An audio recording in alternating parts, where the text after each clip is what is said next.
Il y a de sérieux accros à la légendaire douceur angevine. Rencontre avec Mehdi, 20 ans. Étudiant en histoire, il a accepté de témoigner sur la détérioration du climat à Angers et de marcher avec nous dans le quartier de l'Alvarium, un local associatif nationaliste au cœur du centre-ville. Depuis l'existence de ce local, la cité du Roi René a vu son quotidien s'émailler de violences et de manifestations houleuses. Une situation qui pousse Josué Bobard à s'engager à fond pour la fermeture de ce local.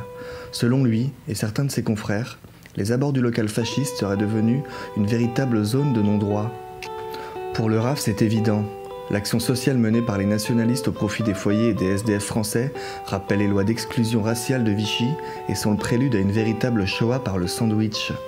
Face à cette menace, le RAF n'a pas hésité à organiser des manifestations auxquelles ont participé des élus locaux. Appel au meurtre, banques brûlées, vitrines taguées ou cassées, rien n'a été épargné pour lutter contre la haine.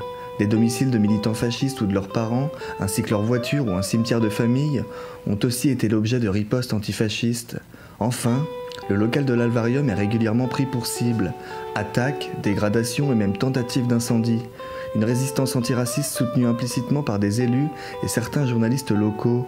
La mairie elle-même a été jusqu'à prêter gracieusement et pendant plusieurs années des locaux à l'extrême gauche pour l'aider à organiser ces manifestations intersectionnelles et inclusives contre les nazis.